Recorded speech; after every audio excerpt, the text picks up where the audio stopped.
अब एक और बहुत इम्पोर्टेंट जो फैक्टर होता है हम किसी भी जॉब को ज्वाइन करते हैं, वो होता है stability with respect to location.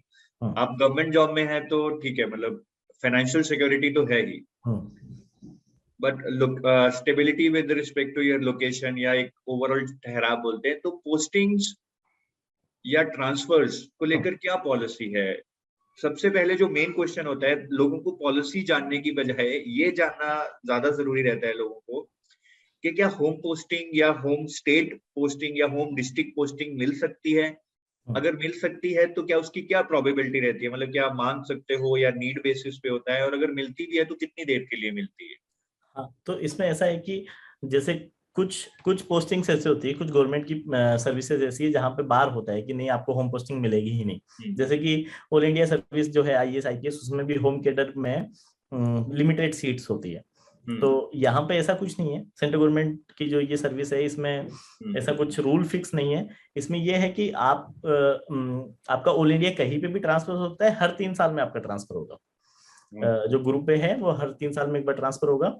उसके अलावा 3 साल में जब यहाँ पे हमारा एक सॉफ्टवेयर बेस्ड ट्रांसफर होता है, पूरा ट्रांसपेरेंट होता है, तो उसमें आप अपनी जो है चॉइसेस फिल करते हैं। जब 3 साल कंप्लीट होते हैं तो आपसे चॉइसेस पूछी जाती है कि आप कहाँ कहाँ जा सकते हैं, और वो 3 चॉइसेस आप फिल करते हैं। अपना उन तीनों चॉइस से रिलेटेड अपना रिमार्क भी लिखते हैं कि मुझे क्यों जाना है।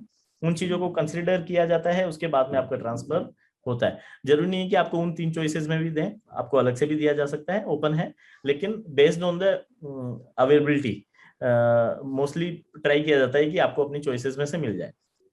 ठीक है। उसके बाद में ये 3 साल वाला जो है वो ये है कि आप एक ऑफिस में 3 साल रुकेंगे, लेकिन आप एक जोन, जैसे राजस्थान एक जोन है, दिल्ली एनसीआर एक जोन है, वेस्ट बंगाल और अंडमान एक जोन बना हुआ है। तो इन जोन्स के अंदर आप 9 साल तक रुक सकते हैं। तो जैसे राजस्थान में 4 ऑफिस है, अगर आप जोधपुर ट्रांसफर हो जाते हैं, बीकानेर ट्रांसफर हो जाते हैं, अलवर ट्रांसफर हो जाते हैं, कोटा, जयपुर, तो यहाँ पे आप 3-3 साल के 3 टर्म्स निकाल सकते हैं। उसके बाद में इस जोन से आपको दूसरे जोन में भेजा जाएगा। अब ये जरूरी नहीं है कि एक जोन के अंदर आप 9 साल पूरे काटो। जैसे कि मैंने कोलकाता जोन में 1.5 साल काटा, उसके बाद में मैंने स्पाउस ग्राउंड पे ट्रांसफर अप्लाई किया कि मेरी वाइफ राजस्थान गवर्नमेंट में वर्किंग है। तो फिर मैंने अपना मुझे दिल्ली मिला। दिल्ली मिलने के बाद में फिर मैंने फिर वहां पे 3 साल काटा। उसके बाद में अभी मैं राजस्थान जोन में आ गया हूँ। अब राजस्थान जोन में मैं 9 साल रुक सकता हूँ। उसके बाद में फिर से मुझे दूसरी जगह जाना होगा, फिर वो वहां से मैं 2-3 साल करके वापस आ सकता हूँ। तो इस टाइप की फ्लेक्सिबिलिटी है।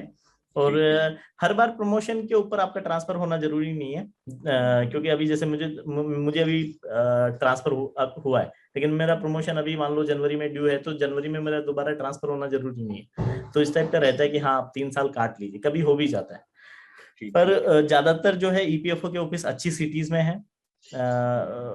और एपीएफसी लेवल पे जो है अभी तो डिस्ट्रिक्ट ऑफिसेज में भी पोस्टिंग होती है, लेकिन अगर जब आप सीनियर होते जाएंगे, जैसे कि आप रीजनल कमिश्नर 1 हो जाएंगे या एससीसी हो जाएंगे, उस केस में आपकी पोस्टिंग जो है वो बड़े ऑफिसेज में ही रहेगी, क्योंकि वहां पे जब छोटे ऑफिसेज के अंदर इस टाइप की पोस्टिंग्स है नहीं अभी।